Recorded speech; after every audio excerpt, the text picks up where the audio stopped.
and welcome back to the Cover 3 podcast here on CBS Sports. That's Tom Fornellis, that's Danny Cannell, that's Bud Elliott. I'm Chip Patterson coming to you live at youtube.com/cover3 and everywhere you get your podcasts on demand.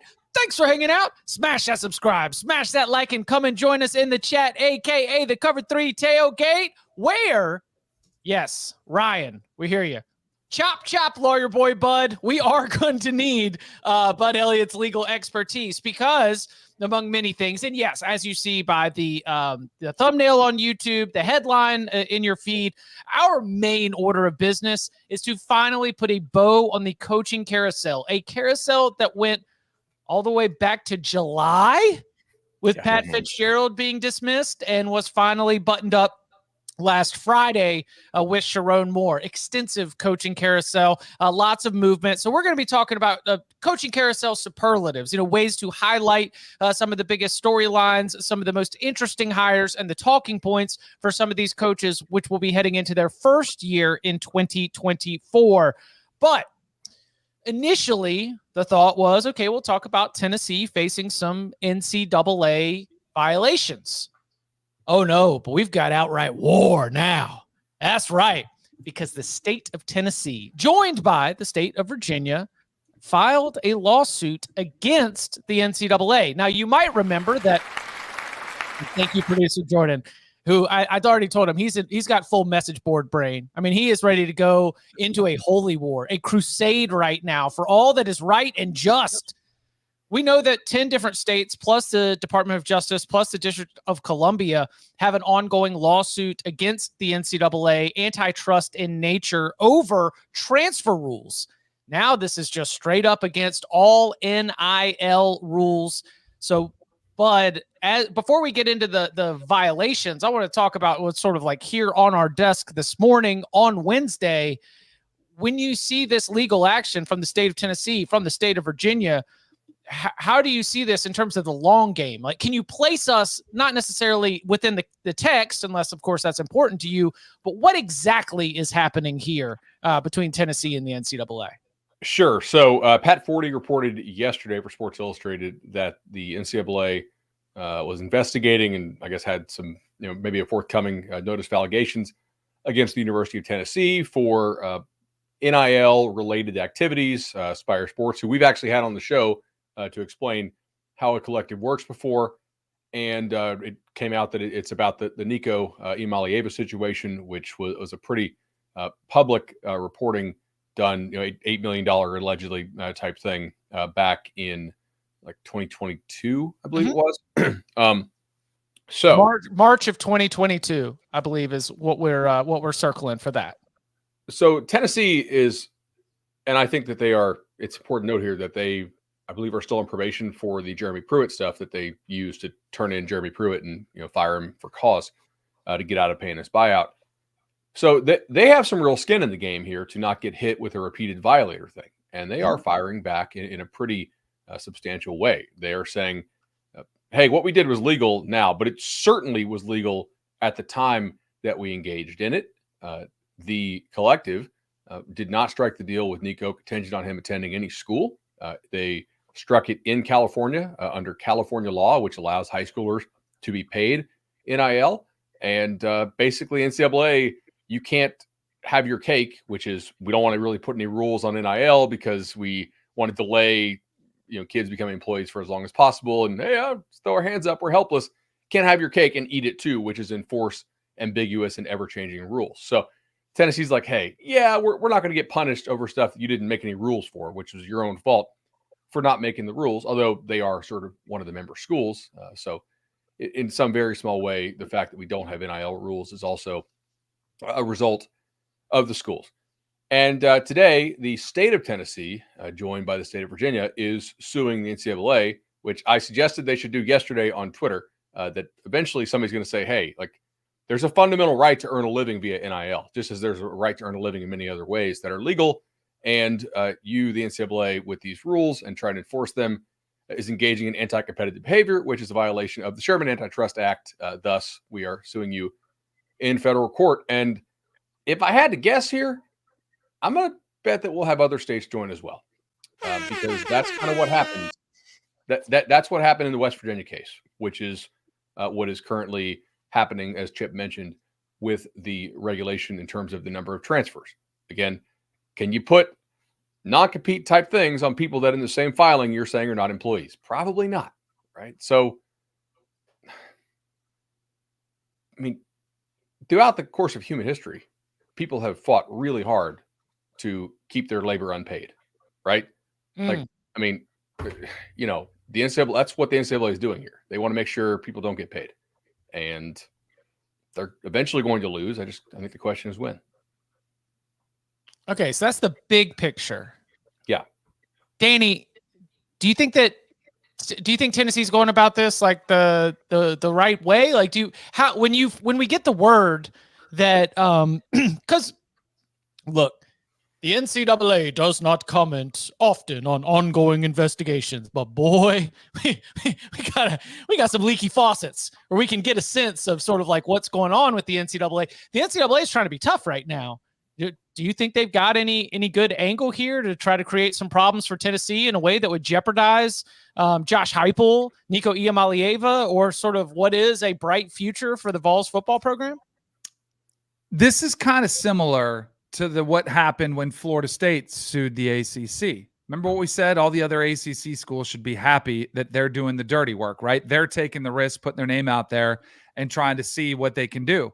It's essentially what's happening here with Tennessee and Virginia and the NCAA. They're going to sue and we're going to find out. And I don't think the NCAA has a leg to stand on. Like my first reaction with some of these, investigations when Florida State came down with some penalties, it's kind of pissed off. Like, why is the NCAA doing this? Why are they trying to legislate this? And then my reaction came, yeah, bring more of them and see what happens. Because now you're going to see what happens with them trying to enforce, trying to yield any power that they still have, which is none. Like, I think this is the beginning of the end for the NCAA, which I do think is a good thing. And when I said that yesterday on Twitter, some people were like, well, oh, you're okay with cheating. No, I'm not okay with cheating because, they're like, don't you want it to be cleaned up? Don't you want everything above board? It's impossible to do it above board when there really are no rules. And going back to the original case, like these are only guidelines. How is the NCAA enforcing guidelines? Like I give my daughters guidelines all the time. You think they're going to follow them? No, they're like suggestions. Of course, people are going to toe the line and they're going to push the envelope. And at least we can get out of this sham of a system because I don't want to just say Tennessee is not guilty of anything. They're doing what everybody is doing, but it's all a sham. Like everyone knew Nico was going to Tennessee. Everyone threw out the $8 million because it was. Everyone else has been doing it too. But then all of a sudden you're going to come down and try to enforce these rules and not do it to everybody. Let's get all on the same page where we have a system where there's a clear set of rules, or a clear salary cap or a clear workforce, to Bud's point, where we can actually have some regulation, some continuity, where it's a level playing field where everybody can at least have a chance in this competition. Is it a level playing field ever? Not right now. Yeah. No. Well, I don't think it ever will be. When has it ever been a level playing field? What was it legal for? Was it level for certain schools to hide a bunch of people who didn't know how to bowl or didn't know how to swim on scholarships for those sports, right? To skirt scholarship limits? Some of your very best programs of like the 2010s or 2000s really damn good at just handing out weekly cash payments and keeping it quiet, right? Like I think this idea of a level playing field is kind of a farce. I also, why is it cheating to compensate the players? Like we don't call. Well, no. I'm saying I don't have a problem with what Tennessee did because everybody's doing it, but it's a sham because their defense is, well, there was never an agreement. We all know there was an agreement, right? Like we're not going to believe this defense, right? It's what they have to say, but we know why players are getting paid money. It is not because you have a following and it's because of your name, image, and likeness. It's because you're a football player and you're coming to play for your school. That's the sham that I want to end. If we're going to pay them, let's pay them to be football players. And let's have agreements in place where you can regulate rosters, where you can have some form of like just regulation that allows coaches to manage rosters, that allows you to keep track of who's coming, who's going. And it's not just this complete bleep show that we have going on right now, which no one knows what's going to happen. So, yeah, I think Tennessee, or Jules' question here, isn't Tennessee biting the hand that feeds it? If Tennessee wins this case, then it just gets players closer to becoming employees, and all these schools just took a massive hit to their bottom lines. As I said at the open, like Tennessee has real skin in this game. If they just roll over and let the NCAA do the penalties because they're in jeopardy of getting the repeat violator thing due to what happened with the Jeremy Pruitt situation. So they have real impetus to sue here. And I think it's important to note that like the School of Tennessee's defense, the University of Tennessee's defense is likely to be different than what the state's case is. Right. And that's the thing that's so interesting to me. And like, this might be more of a April, May, June kind of conversation to really unpack it. But right now you have college football coaches that are screaming for any kind of regulation on what they see as, just all these players being able to do what they want, while you have state attorneys generals and state houses and state governments that are saying restricting any of that movement and any of that ability to make NIL is anti-competitive. So coaches want more regulation while legislators are actually asking for less. And it's all coming to a head right now in cases like this and in the case like the West Virginia case, because I was speaking to somebody at a power conference who works in an athletic department, and he was very passionate. He was like, we need antitrust exemption. We need to get an antitrust exemption from the federal government so that we can put in rules so that we can actually solidify this. And like one interpretation of that, as I was on the phone with them, was I was like, oh, so you just want to strip all the players of their rights. Yeah, I'm sure that's going to go really well right now in the current environment. But that is the fight that we have is, are players allowed to choose where they want to go to school? Are players allowed to make money off of their skills and their talents? And there are a lot of people who are like coaches, and I don't want to put this on all coaches because a lot of coaches have been very open-minded about it, but coaches want there to be more restrictions on both of those things, while there is growing sentiment in high positions, state government and the like, that want less of those things. And it's kind of fascinating the way that they're all butting heads right now. So where you could have some interesting bipartisanship is with this Tennessee lawsuit against the NCAA, because I think you'll have some states that really, really care about winning join in. And I think you'll have some states that really, really care about players' rights, regardless of winning, join in as well. Right. So like maybe you get some northern states who don't even California and Tennessee start holding hands and all this. That's right. Like, hey, the world with our interests aligned. Yeah.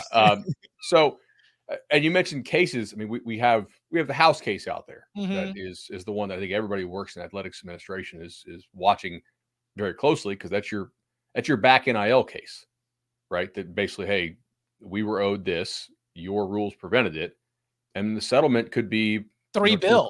Yeah, right. It could be serious settlement money for a lot of these schools. And whenever that goes down, that's probably the one of the key, kind of breakaway points. Do you want to play at this level or do you not, type thing. But yeah, ultimately, if you're the NCAA, you're kind of doing the justify your existence thing. So and a lot of their member schools probably do want them to do something, but a lot of those member schools probably don't try to compete at the championship level in revenue sports. So, yeah. A lot of states that are always complaining about big government suddenly want the government to get involved in their football teams. It's kind of interesting to see what brings them out. A bunch of socialists down in the SEC who want the government. But they want the legislation to be done by the bench, not by laws. Look at that. But here's why I don't want to make it sound like I want government to win. I want people to wake up that are in charge, realize what's at risk, and separate. That's what I want to happen, is to say, you know what, enough of this, enough handing it over to politicians, enough having this fought in court. We're wasting money.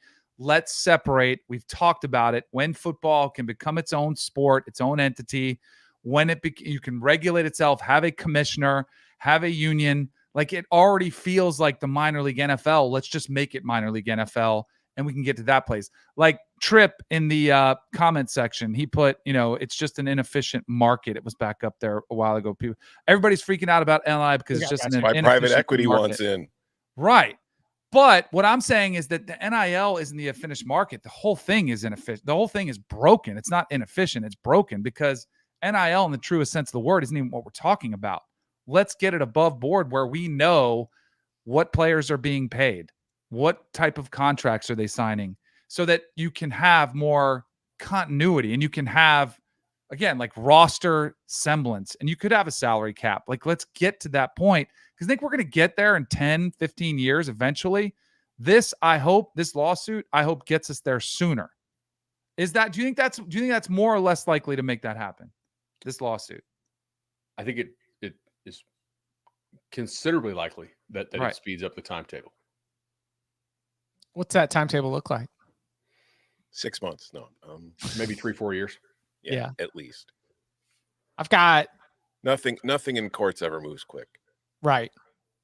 And Doesn't benefit the lawyers if it does. But as opposed to waiting for the courts to figure it out, it's hard to just separate and say, let's go this year. You have to figure a lot more out. But yeah, because you would then need to create another thing, another entity where, Danny, I'm with you.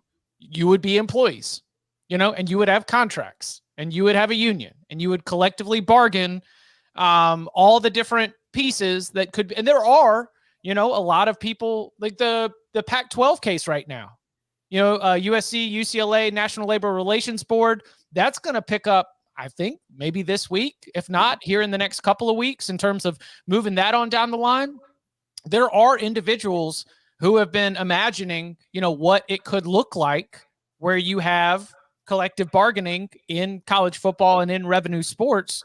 So I would hope that whenever you get all the paperwork figured out, I would hope that there's a structure that could be proposed because yes, that is the future. I mean, and Bud, help me out on this. If you have union representation, collectively bargained payment, contracts, all those things, we don't need to worry about antitrust exemptions at that point, correct? Yeah, that actually is pretty likely that you would not need it. Yeah, I'm trying to think here. Yeah, I think you have that right, Jeff. All right, so Cody, you are hitting a good one here. Based on this conversation, I think it's clear billable hours should be ranked number 1 in the preseason AP poll. that's great. It's the off season, baby. That's it seems whether you're suing a conference or suing the NCAA, that seems to be the lawyers are the ones that are picking up the big off season wins year in and year out. That is true. Tennessee's fight song does have that. One other thing is we use the phrase the end of the NCAA, but I don't think that's necessarily accurate. Okay. The NCAA is currently constituted. Right. They can do what they were originally created to do, was run college athletics. Correct. Yeah, but put on championships, which they don't run football's championship. I think it's the only sport they don't run, right? They're very good at doing what their purpose is, which is to keep all the money away from the athletes at any cost, to keep it all for themselves. That's the main purpose. That's why they formed it. That's why they came up with the term student athletes. And number 2, to administer your championships for postseason for non-football. That's their 2 of their main things. And then some administrative duties, obviously. So Tennessee, again, facing an investigation into violation of NIL guidelines from the NCAA. No notice of allegations yet. No knowledge in terms of the specifics of what they would be charged with, who all would be involved. But the state of Tennessee already responding with a lawsuit against the NCAA. Big winners here, billable hours. Coming up on the other side, got the Big 12 schedule release. So, yeah, we'll get a little bit of football talk in and an amended complaint from Florida State to the ACC. We'll ask for a quick note from Bud Elliott Esquire before we get into the coaching carousel superlatives next.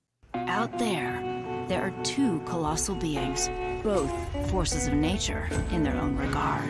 But in here, as soon as the chute bursts open, the duality of man and beast begins to fade. This is the PBR on CBS Sports Network. Back here on the Cover 3 podcast. Let's take a little break from billable hours and at least talk a little football here. Big 12 released their schedule on Wednesday night. It gives us the first look at the new look Big 12. We knew some of the opponents, home and away splits and the like, but now we've got the full run of the slate in terms of how the different dates fall, your toughest stretches, your easier stretches. Tom, first glance at that new Big 12 schedule, what really stood out to you? Nothing like really stood out to me. I mean, it's an entirely new league. So it's like you're looking for certain games. The fact that there really aren't a lot of protected rivalries, but then at the same time, it's like what rivalries are left to protect for the most part, considering you've got all these new schools coming in. But it's just the thing that really stood out to me in the end was I have no idea. It's the same thing I knew before. I have no idea who's going to win this league. Like, you look at the schedule, that's the one area of interest in it, trying to see who's got who at home, who's got who away, trying to figure out which one of these programs is kind of quote unquote getting it easy. But I don't think anybody's really getting it easy in this league because all these teams are mostly on the same tier. So yeah. And as Isaac said in the chat, rip Farmageddon. That is one thing that I did notice. That game's no longer on schedule. That's kind of crappy because that's a fun game. That's a fun rivalry. But yeah, it's just weird to see these teams playing each other. And if I could just, there was the one tweet from Reddit CFB yesterday, which really amused me. This is the following are all conference games to occur during the same week next season. All right. Okay. SMU Duke, Wake Forest Stanford, West Virginia Arizona, BYU UCF, Cincinnati Colorado, Utah Houston, Illinois Oregon, Rutgers USC, Washington Indiana, Oklahoma Ole Miss, and Texas Vandy. Those are all conference games in the same week next year. I did not know prior to the schedule release, and like this is my fault for not picking up on the details of it or remembering the stadium construction issues, but Kansas is playing all of its Big 12 home games at Arrowhead. Mm-hmm. Non-conference games will be played at Children's Mercy Park.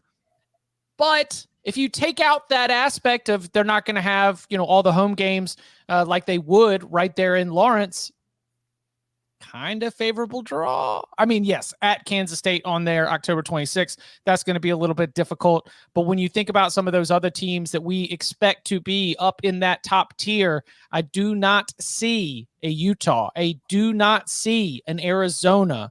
The Jayhawks, in a year where we're putting Kansas also in that top group, Kansas can't play Kansas and the like, I kind of feel like the home stadium thing put to the side, Kansas might have a spot where if 7-2 is going to win the Big 12, or 7-2 is going to get you to the Big 12 title game, I see a slate where Kansas should be able to navigate it and get to 7-2. Possibly, but I think the biggest thing to take away from Kansas' schedules, it's since they're playing at Arrowhead, it's too bad that Cincinnati is not coming to Kansas, because then maybe Taylor and Travis would have shown up for the game. Or you could have the mayor of Cincinnati talk smack again and then look foolish. What is Lindenwood? That was the first thing I took away from Kansas' schedule. Has anybody ever seen a Lindenwood on a schedule? You have Illinois basketball's played them a few times. Yeah, if you got basketball, you've seen it early in the season. Is this a new program? I swear, I've never seen this before on a football schedule. Aren't they in Missouri? Yeah, they're in Missouri. Branson, right? Yeah. Is that where they are? But I had no idea what that school was. Somewhere in Missouri. They better win that game. They just jumped up to the FCS in 2022. They became active members in 2023, Ohio Valley Conference members. It looks like somebody's got a lot of money into trying to make Lindenwood football move up from NAIA to the FCS level. Hey, we got ourselves a Liberty situation on our hands. Watch out, Jayhawks. The first thing I thought of when I saw the schedule was kind of the same reaction I had with the ACC. It's not the SEC or the Big Ten. Like it's just there is. What are the huge games? Yeah. Right. That there aren't any like blockbuster games. And I would say at least the ACC had a couple non-cons like that you're going to get, like Clemson, Georgia, because you're going to play some of those. Oklahoma State plays Arkansas. That was one.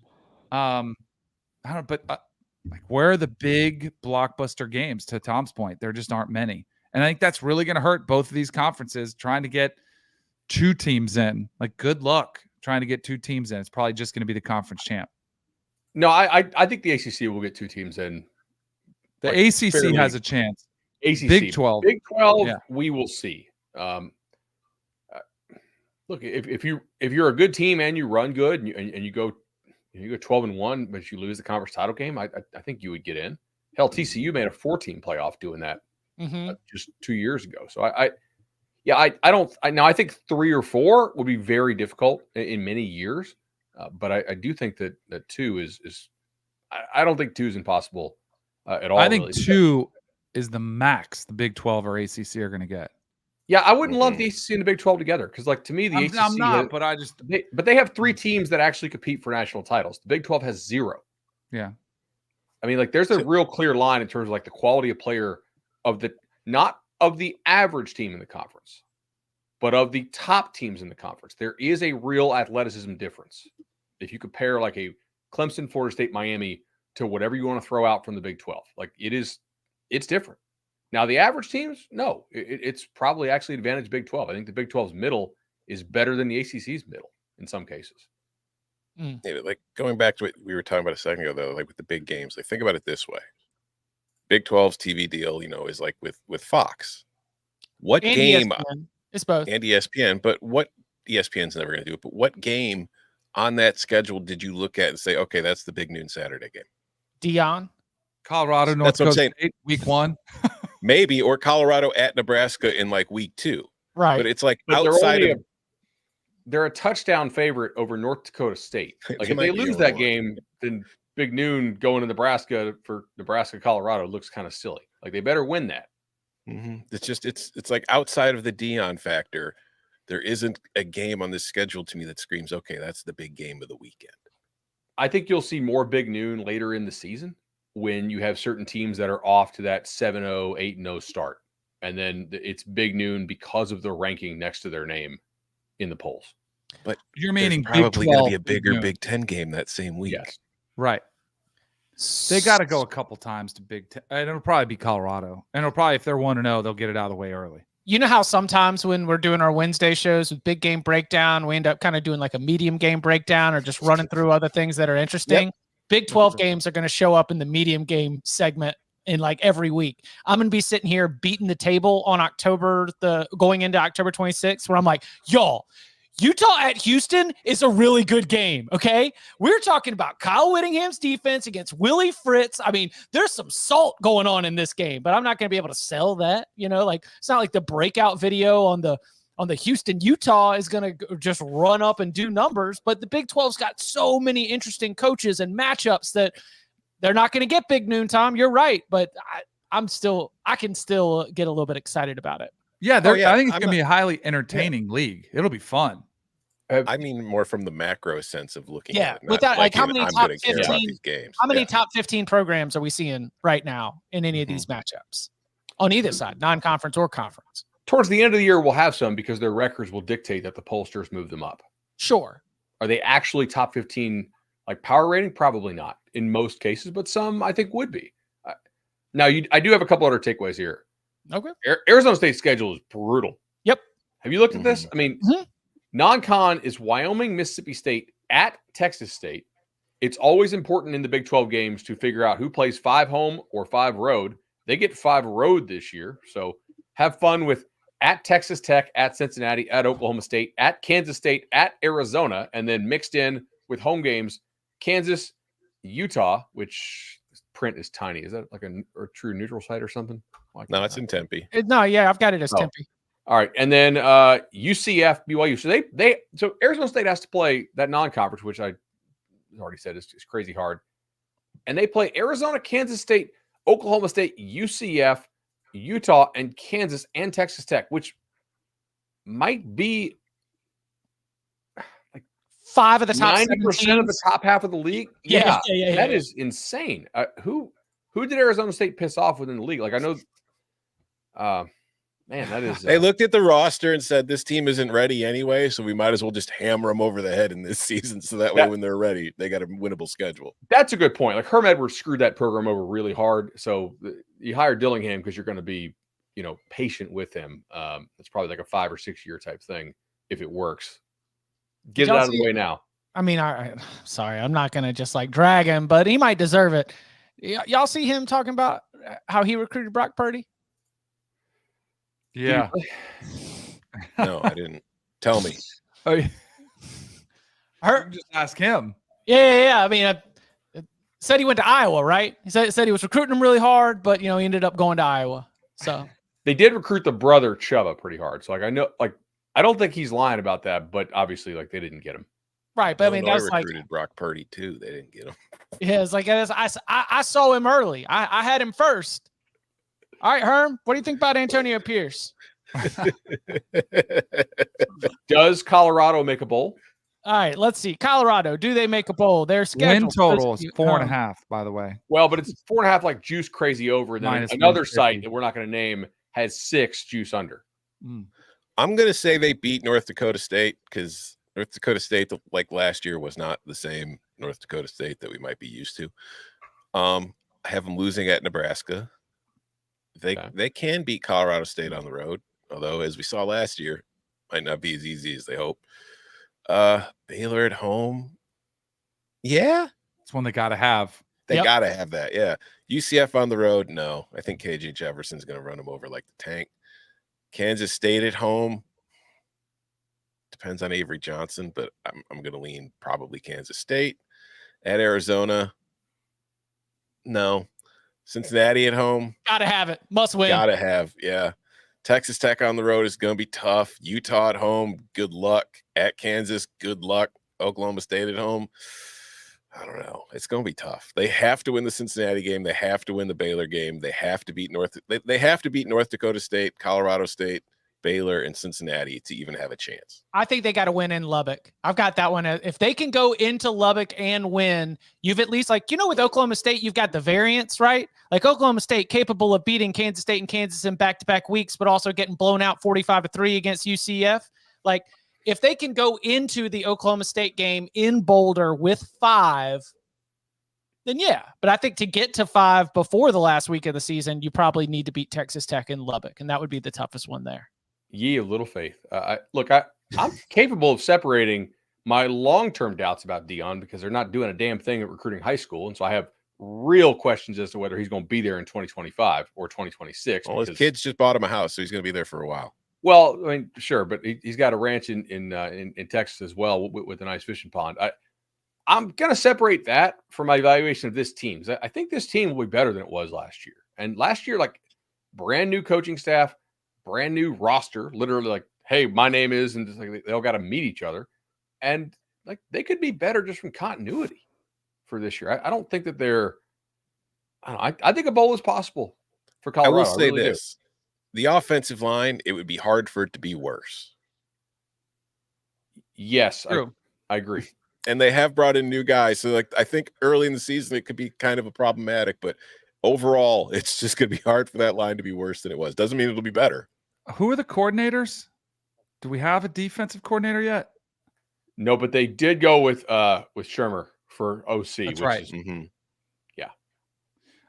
You want a quick sidebar story? Yeah. Yes. Last night, I'm at a dinner, this buddy's house. There's probably 8 people at the dinner. There's a guy sitting there, and he's a trainer. He trains boxers and athletes and stuff. And so he turns out he plays at SMU. We were talking about Baker Mayfield, and I said, were you at SMU when Baker Mayfield was at Texas Tech? And he's like, yeah. He's like, I played in that game. He lit us up. I was like, I called that game for ESPN. It was a Friday night game. And he's like, oh, no way. So we're talking. We hit it off. We had a good night. So we're finishing up the night, and I was kind of saying goodbye to him. I'm like, where'd you go to high school? He's like, oh, I went to school in Texas. He's like, I actually went with Deion's son. He's like, we're super tight. We were roommates at SMU. And I said, which son? I was like, clearly it's not Shiloh or Shador. And he goes, the one that roasts you on Twitter. And I go, Junior? And he goes, yeah. And I said, "Oh, I know him." And as soon as I said that, he like it all clicked and he goes, "I know who you are." And I was like, "Oh my gosh." And he because I was like, my man called me a hoe. All right. Like I couldn't let that just go down.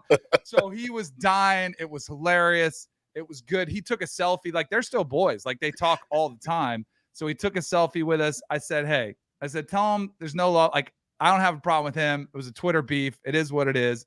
Hopefully we're good." I said, "I hope they're better next year." I said, "I hope they're," and he's like, "They're going to be really good." And I was like, "Well," I was like, "We better just end it there." I'm like, "Let's just end it on a good note."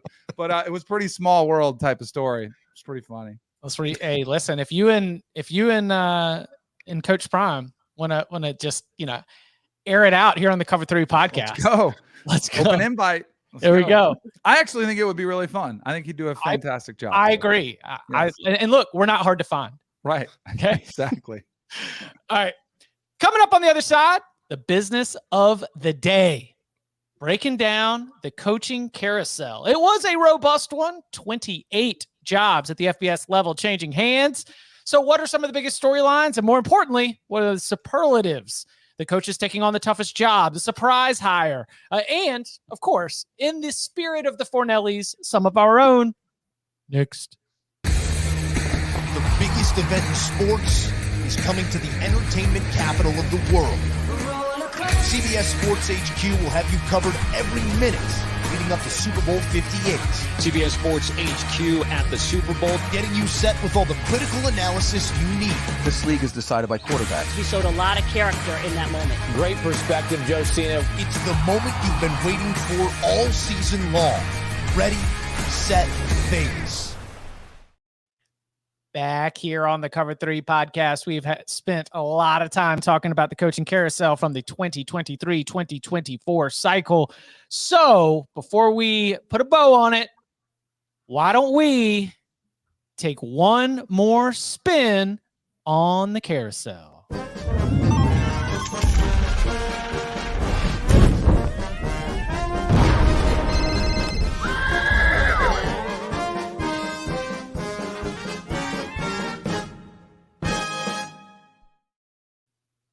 All right, Chip, I'm begging you for the love of God, will you stop saying put a bow on it and wrapping up the carousel? You are going to jinx it. Oh, okay. Well, listen, scandal or untimed retirements don't count. How many NFL jobs are left? But I'm just saying, if we never close it, then, don't put it out there. Like the scandal still might happen. My content brain needs to be able to say stop, and then we'll start it again. Like when Bob Stoops stepped away in June or whatever, that was for a different cycle, even though, and to that point. So I'm counting it at 28 hires at the FBS level, counting David Braun at Northwestern. 13 of those were at the power conference level, 15 at the group of 5 level. I'm counting Oregon State, RIP, Pac-2. You are part of that 13. 7 coaches are first-time coaches, not counting David Braun there. 9, I like this one. 9 of the hires of 28 were previously FBS head coaches, but not FBS head coaches in 2023, aka retreads. 32% of this cycle, a former FBS head coach who was not now returning to that position. 8 so-called lateral moves. 8 head coaches out of the 28 were FBS head coaches in 2023. But the number one storyline that jumped out to me as I was collecting all the different coaching changes and I was organizing them, we almost had a dud cycle. If Nick Saban doesn't retire, and I know Jim Harbaugh was kind of like clean, but if Jim Harbaugh doesn't go to the NFL, if Nick Saban doesn't retire, then our most impactful are like Texas A&M, Houston, and Michigan State. Like it all of a sudden, instead, we're talking about new head coaches at Alabama, Michigan, Texas A&M, Washington, Houston, Michigan State, Indiana, Arizona, Tulane, San Diego State, San Jose State. Like lot more sort of juice for us to dig into. Thanks in part to Nick Saban's retirement and the dominoes that came from that. I still do think it was kind of a dud cycle, because I do think the only real exciting stuff, and exciting is the wrong word, was Saban and Harbaugh leaving. Like there wasn't a huge But we had 3 of the teams in the Final Four had coaching turnover. That is the opposite of a dud. That's fireworks, like exploding in your face. No, Oh, we almost didn't have it. That's what I'm fireworks is saying, Brian like- Kelly leaving Notre Dame for Oklahoma and Lincoln Riley leaving Oklahoma for USC. Like Nick Saban retiring is a bomb, but I don't consider them hiring Kalen DeBoer to be fireworks. I don't consider Michigan promoting Sharon Moore to be fireworks. We would have spent a lot more time on Mike Elko if Jim Harbaugh and Nick Saban are still at their same positions right now. All right, let's go ahead and get started with this. How about this? Real simple. The hire that will improve the win total the most. Who do you? I'll go first. All right. I got Sean Lewis at San Diego State. I think that with his experience coming in and that program, just because it's been a good program in the Mountain West for years, and it kind of started to slip recently. That's the reason the job came open. And I think him coming in, I mean, I don't think any hire that was made this cycle is going to improve a team's win total by 4 or 5 wins, but I do think it's the kind of hire where I feel like going into the first year, San Diego State might be in better shape than it was last year. So from that aspect, that's the one I put. I'm going to go with Bronco Mendenhall at New Mexico. Yeah, that's a good one. I think that's the one that, Sean Lewis, certainly over Brady Hoke, I think. But Mendenhall at New Mexico, to me, that's a guy that can win at difficult jobs and almost seems to embrace the challenge of those difficult jobs. Like BYU has some unique challenges and opportunities as well, of course. UVA, certainly the same. New Mexico is a hard job, but I think he will win a lot more games than almost anybody else has there at New Mexico in recent memory. And you have your rival in state having significant turnover in this offseason. So that's a hell of a time to take the New Mexico job with Jerry Kill, getting out the paint there at New Mexico State. Those are weak answers. I got Jonathan Smith. I understand the conference is getting tougher, but we're improving. Like our level of coaching is improving dramatically. And again, like with Mel Tucker being out for was it week 3? I think when he was finally dismissed. I mean, the team was lost, but you're talking about the difference in a win total.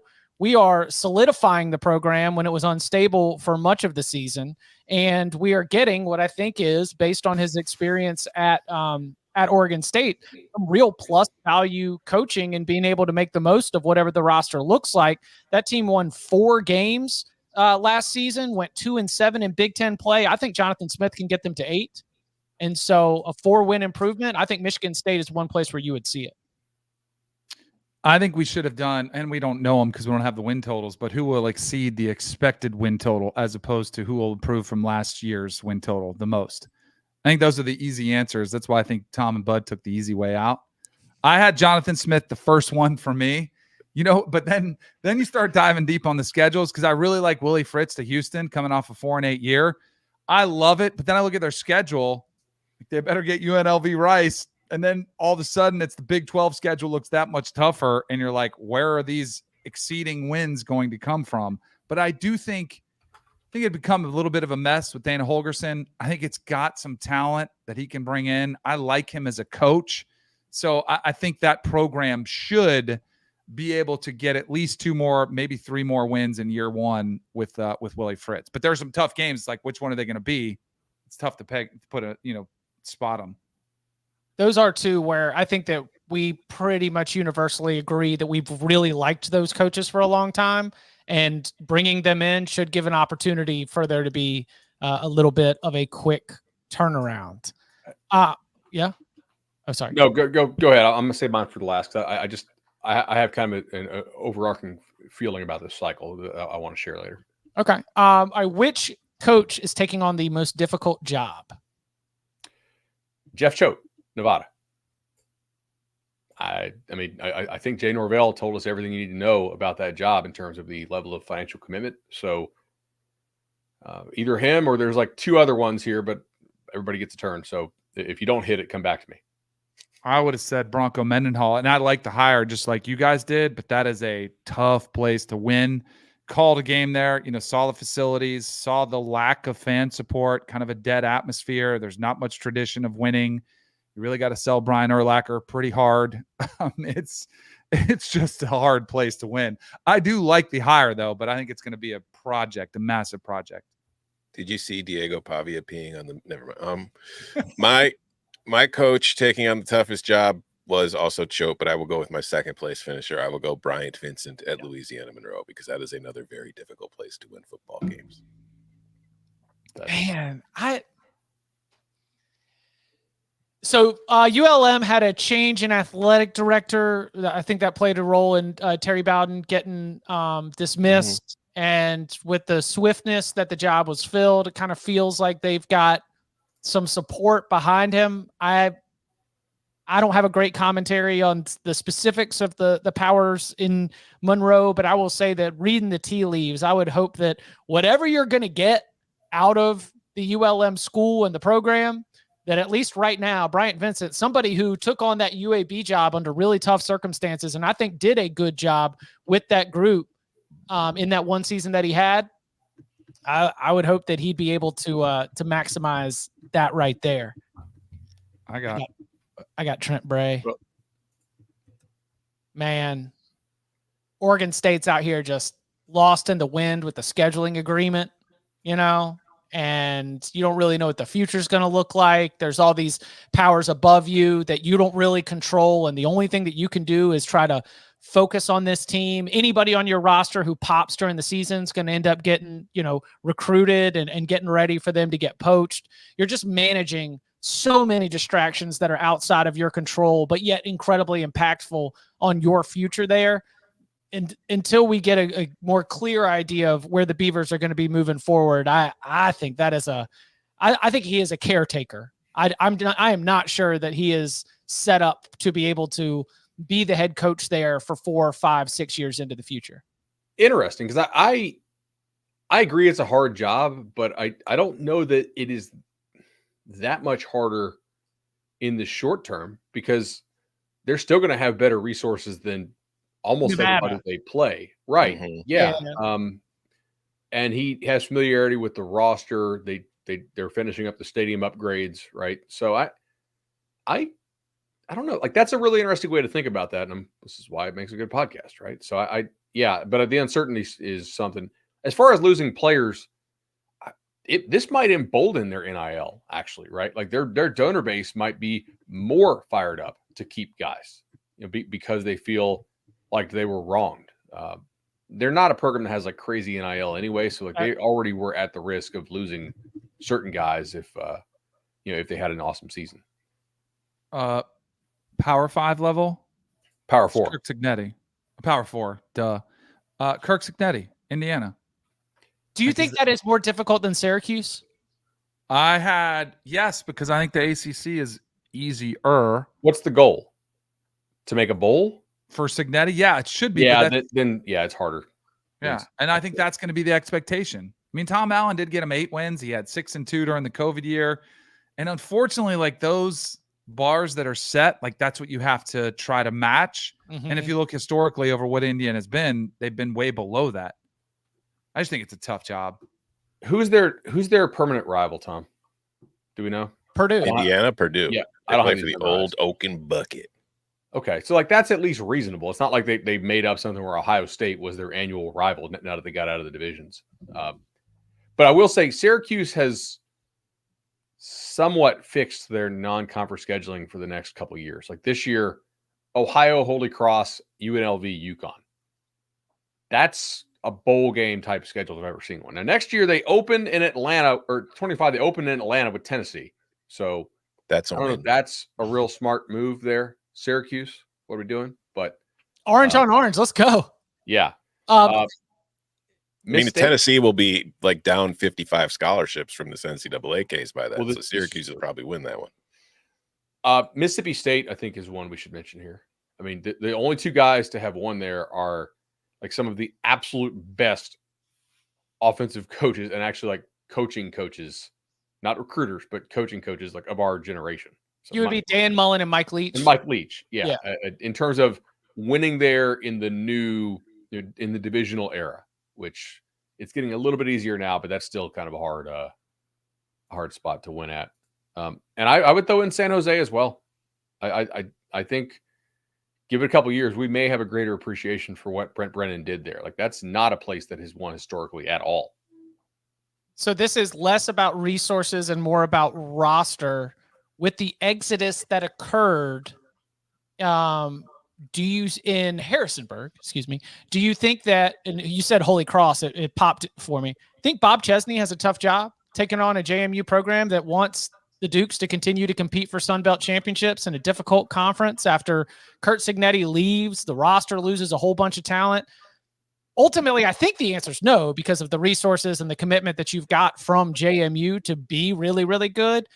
But I think Bob Chesney, from everything I've gathered at Holy Cross, was an excellent coach. And now we'll see exactly how long it takes for him to be able to make sure there's not a big dip in performance. And I just don't have a great feel for that to make it my superlative. But it is one thing that intrigued me as I was trying to go down the full list of changes and make some notes. I think between athletic department buy-in, talent in the area, James Madison's a pretty good job. I would tend to agree. Also, who is the bully in that league right now? Because I think Troy is no longer that level of bully with losing Summerall and that staff. Mm-hmm. Well, the whole West, they still use divisional formats, and the whole West, it's like Troy has a coaching change, South Alabama has a coaching change, ULM has a coaching change. Like, or do we really expect the Cajuns to rise up and start to, take it back to the Sun Belt Billy days? Like they lost their quarterback to Houston. All of the weight right now is over there in the East, where we're expecting like App State, James Madison, Marshall, Coastal, like all those teams are just beating up on each other in a way that I would agree there's no monster, but it's still tough. Like you catch a bad run, you get some bad injury luck, you could wind up dropping 2 or 3 games in your division and finding yourself outside of the conference championship race. I think that's fair. All right, let's what about the surprise hire? I'll say Bronco Mendenhall coming back. I know he was there, but it just seemed like he was, remember, the conversation when he left Virginia was like he was happy. He was going to go live on a ranch and just kind of chill. Now he's taking on this massive undertaking of trying to turn this program around. That was pretty, what? That was one of those reactions. I went with Niamatololo at San Jose State. Didn't really see that one coming. Makes sense. And he's not running the option, but it makes sense in the hindsight. Hey, he might not have either. Because that's another trickle down, right? He's only at San Jose State because Jed Fish goes to Washington and Brent Brennan goes to Arizona. So then all of a sudden, Ken Niumatalolo is like, okay, sure, I'll come be the coach. And sometimes those dominoes work out, sometimes they don't. But that's a good surprise hire name. I'll go Jed Fish to Washington. I thought he was going to hold out for the Florida job because I'm assuming Florida will have a new coach in 25. So. And he's obviously an alum and has been connected to that job behind the scenes by rumors or whatnot. So I think the fact that he took Washington, that surprised me a little bit. A lot of these other hires just kind of made sense, and the guys had at least been connected to them early on in the search process, right? I thought Fran Brown was a little bit of a late curve. Fran Brown at Syracuse after Matt Berry is like openly taunting Dan Mullen about like wearing orange during halftime shows. I'm like, what are we doing here, guys? And I understand that they've got, their own relationship. I'm sure they're playing out inside jokes on the air all the time, but I think that the Fran Brown one was the one that I had for the surprise hire. That's a good one. I will say for the Jed Fish thing though, but considering his career, I won't be surprised if Jed Fish leaves Washington after a year for the Florida gig. That's totally fair. But he's got to have a good year, right? That's gonna be the challenge. That's the thing they lost a lot.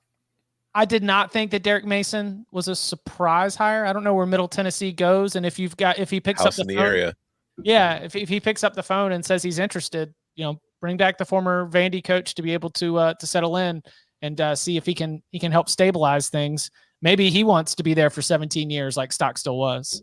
New Florida State assistant. Yeah, shout out, returning home. All right, let's go to the build your own. What do we have here? I'll go my awkward stepdad hire, Kalen DeBoer, Alabama. Like, it's not a statement on to whether or not he'll succeed or whatever long term. It's just going from Nick Saban to anybody else. If you're an Alabama fan, you're kind of like, wait, who did mom bring home? Who is this? Who's in charge now? I'm supposed to listen to this guy?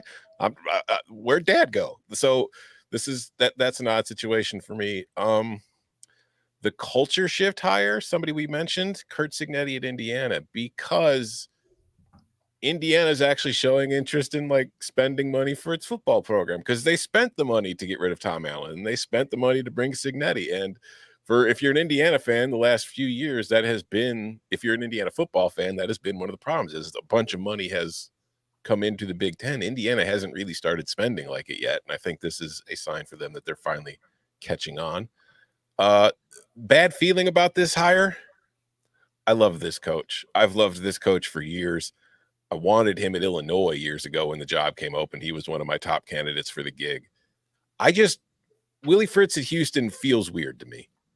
I feel like there were so many better jobs that should have hired Willie Fritz over the year that passed on him. And I'm not trying to denigrate Houston or the program. It's just, of all the places I thought he would end up when he finally got his quote unquote Power 5 gig, or Power 4 now, Houston was not near the top of my board. It's just an awkward thing to me. It's a bad feeling. And then, go ahead. Well, yeah, let's sit on that. Because you brought it up and we didn't get to talk about it a lot. Post Katrina, a lot of families from New Orleans were displaced and navigated to Houston and did not have the funds to move back. So if you recruit New Orleans, in many cases, you also recruit Houston. So like that's a major market that staff has already recruited like for a long time at Tulane. So if it works at Houston, it's probably because like they don't need to go establish relationships in the city of Houston. Like that entire Tulane staff already recruited Houston heavily. So it kind of popped in my brain. It's like, it's definitely a hard job, but I think it could work. My new favorite team hire, loved his BYU team. He went to Virginia. I loved his Virginia team. I'm going to be a big New Mexico fan now. I'm just a fan of the way Bronco Mendenhall's teams play. They're borderline. They play through the echo of the whistle. It is coached that way. It is taught that way. It is something I appreciate. And then, I was talking to a colleague yesterday, covers the NFL, doesn't work for CBS. And we'd been DMing for a long time. And finally, he's just like, hey, what's your phone number? We could talk about this. And I says, well, I give him my number. I says, but I'm more of a texter, because I am. I hate talking to people on the phone. I'd much rather text. I hope this guy's a texter. Jonathan Smith, Michigan State. Jeez. Don't use the phone. Just saying. All right, Jonathan. I know that you're used to, the situations involved with a phone that has records that can be called into public record. Yeah. State school. Yeah. What else do we got? Oh, I think every team that fired its coach was either like net neutral or net positive in almost every situation. Like very few where I'm like, okay, that's a clear downgrade. All right, so Texas A&M fires Jimbo Fisher, hires Mike Elko. I think clear upgrade based on how Jimbo had been running that program. Yeah, based on not Jimbo's overall career, but just like his stock price. Based on the Jimbo that A&M got from Florida State. Yeah. Houston fires Dana Holgerson, hires Willie Fritz. Yeah. Michigan State fires Mel Tucker, hires Jonathan Smith. Indiana, Kurt Signetti, upgrade on Tom Allen. Mississippi State. Okay, Mississippi State. You think clear upgrade? Getting Jeff Lebby in there? I said net neutral or clear upgrade. Like I don't know that Jeff Lebby is a better coach than Zach Arnett. I think it's very likely that he is based on how we saw Arnett coach in his limited time, but I don't know that. So, but it's not a clear downgrade, certainly. Syracuse fires Dino Babers, hires Fran Brown. It's not a clear downgrade because we don't know if Brown can coach or not in terms of being a head coach. Right. Northwestern. There's zero chance all of these are going to be upgrades. Correct. But I'm saying like there's a lack of, they really botched this in terms of they fired their guy and then they found out like, oh, that guy, this is a clear bad hire. I mean, UTEP hiring Scotty Walden, who knows, right? I mean, look, I don't think Northwestern's an upgrade. No offense to David Braun. Right. He had a very good first season. I just think that it's going to be very difficult to upgrade on the guy you replaced. New Mexico State was not a firing. Wyoming was not a firing. Buffalo was not a firing, even though Yeah, I guess a performance-related firing is probably more important to say because of the whole scandal of Michigan State and Northwestern. But I mean, South Alabama wasn't a firing. Boise State did its midseason firing. Troy lost its coach. ULM was a firing. Bryant Vincent, Terry Bowden, upgrade. Yeah, I think Brian Vincent did an excellent job at UAB when he was there. So yeah, I'll say upgrade, or at least not a downgrade. Right. Yeah, I would say that. You can. I mean, there is no fan. How about this? There is no fan base who saw their school fire their coach, come out of the coaching carousel extremely disappointed with their school. Right. Fair. I can take that. And I think in past years, that's not necessarily the case. I think some people sometimes, or even if the fan base is sold, we're sitting here, we're like, that's not a real smart decision, guys. Right. That type of thing. Yeah, and sometimes that's just because of the way the carousel plays out. The timing of hires, the guys you're interviewing, guys take other jobs, you miss out on candidates, and then all of a sudden you have to settle for something else down the line. I think that how staggered this carousel was might have contributed to that. Like, it didn't seem as totally chaotic with a bunch of stuff open, bunch of people interviewing. It definitely had stages to the way that it all played out. Any other final thoughts? Danny, you got anything that sort of just lingering thoughts or a hire you want to highlight? I didn't have any quick, witty names for these superlatives. So if Jordan can keep along and type them all out, I had the don't compare me to that guy because we'll never do that again hires. I had several of them. Don't compare me to that guy because we'll never do that again. Kalen DeBoer at Bama. Like, he could be awesome and he can crush it. They will never see another Nick Saban or that level of success. You know, also I had it for Jonathan Smith. Don't compare me to Mark D'Antonio. The run that D'Antonio had at Michigan State will never be matched. It's a different landscape. The Big Ten got tougher. Is Ohio State and Michigan both going to be down or dealing with issues while Jonathan Smith is there? Highly unlikely. So I say he's never there. And then I'll add in what Tom just said with David Braun. Don't compare me to Pat Fitzgerald because you'll never be that guy. All right, the old DCMTTGBWWNDTA hires. There you go. Don't compare. I have one more. It's another long one. Are you ready for this one? Yeah. Give it to me. This one has to end with a question mark. Everything looks great, but are we sure this is going to work? I have Mike Elko for Texas A&M. Again, A&M might just be a really hard job. Everything looks great. I love the history that he's had. He's only coached at Duke for 2 years, and he did kind of inherit an incredible quarterback that brought them a ton of success. Like that he's got Colin Klein there, like some of the pieces. I just think it's a really hard place to win. Like, is this going to work in 5 years? Are we going to still be here? And the other one I had, I hate to admit this, but Sharon Moore. Like, everything looks great and made no sense, but are we sure this is going to work? Like, it is massive shoes to fill. The level of success they had. Look at how you kind of woke up Ohio State. Jim Harbaugh was the culture establisher. You lose Herbert, who was kind of his right-hand man. Like, it's going to be challenging for Sharon Moore to keep this team, at that level of play. So those are my two. Yeah, those are Danny's ELGBAWSIGW hires. Everything looks great. Or are we sure this is going to work? No, I like that because C+, I mean, that's in the C+ school, right? Exactly. Yeah, like every hire is a C+. We'll see. Or Tom Fornelli. It's a great hire. I have no idea how it's going to work out.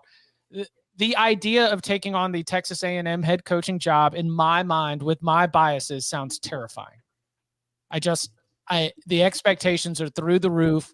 The passion is a sword that cuts both ways because they were able to fund you and give you resources, but then they're going to demand championships. And it is simply not a program that has competed for championships in the modern era. So do you look yourself in the mirror and say, like, yeah, I'm the guy. I'm the one that's going to change this or unlock this? Very, very difficult. But that's just me, with my own biases right there. Do you guys like Connor Wegman? Everything you hear about him is good. Everything you hear is good, but like, when has he lived up to the hype?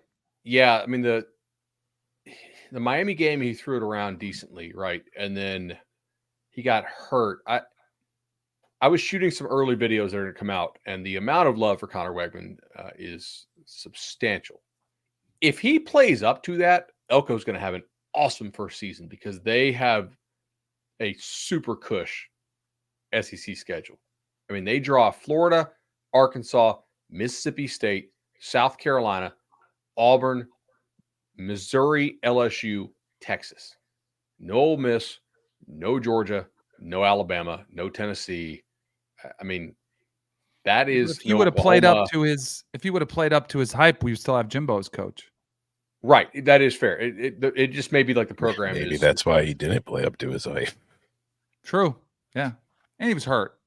I love Craig's comment. I don't even know what this means. Love Wegman. He sucks as a QB though.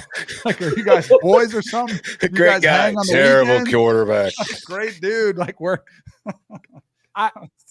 I think that if we were to put all of the quarterbacks, he's not on like the tail end where he is definitely ahead of lots of other quarterbacks. I think there are other power conference starting quarterbacks that you can replace. Maybe that's a Jag plus. He's definitely better than a Jag, but I don't know that I've seen, in limited sample size, health and the like, I don't know that I've seen a lot where I'm like, that guy is, I don't think that I see him as the one who unlocks everything. I think he needs more around him. And that is a roster that has lost on the offensive side some pieces of what made them really good in 2023. And we don't know future SEC opponents, right? Like, do we know who you, not when you play them, but do we know who you play in 25?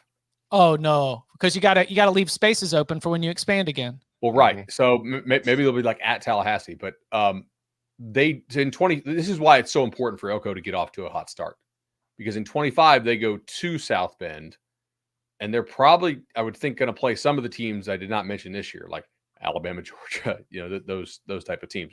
Nico when he's a junior, unless Tennessee's under mega double super secret probation type stuff. Bombed into the Stone Age. Tennessee's program is going to get the death penalty, and they deserve it. They deserve it. Winners today. Every single coach who hired a new coach, you didn't downgrade, and billable hours. Big takeaways from Wednesday's Cover 3 podcast. Any other final thoughts, Bud? You good? Yeah. Pete Limbo, I thought, did a good job, like very late in the late in the cycle hire at Buffalo. He did a pretty good job when he was coaching in the MAC prior, I thought. And gets off, gets a new deal. Who knows how long Beamer's going to be at South Carolina? So he kind of restarts his own coaching clock, which I thought was pretty smart. And then he's gone and he's hired a bunch of guys who have been on like good MAC staffs, right, in the MAC. So that's hard to like replace your coaches late in the cycle if you're Buffalo, but good on them. Also, Buffalo is like not an easy place to win, but it's been proven you can win there. Yep. Yeah. Good opportunity for Limbo, who again with Ball State had a nice little run leading that program in the MAC. We will be back. We had to dig into lawsuits. We had a lot of coaching carousel. Well, let's pass the mic around. Okay. We're going to do it with the mailbag. So Thursday, 11 a.m. Eastern time, when the stream goes live, you can jump in and start dropping mailbag questions so that we can hit them, because we always want to involve the Cover 3 tailgate, but we also have another way for you to get to us, and that is the big old bag of mail. You leave us a 5-star review. In that review, you put your question. We'll tackle it in a future mailbag episode. So come and hang out for another mailbag edition of the Cover 3 podcast, Thursday, 11 a.m. Eastern time. And you can follow him on Twitter at Tom Fornellis. You can follow him at Danny Cannell. You can follow him at Bud Elliott 3. Gentlemen, thank you very much. Thank you. See y'all. See ya.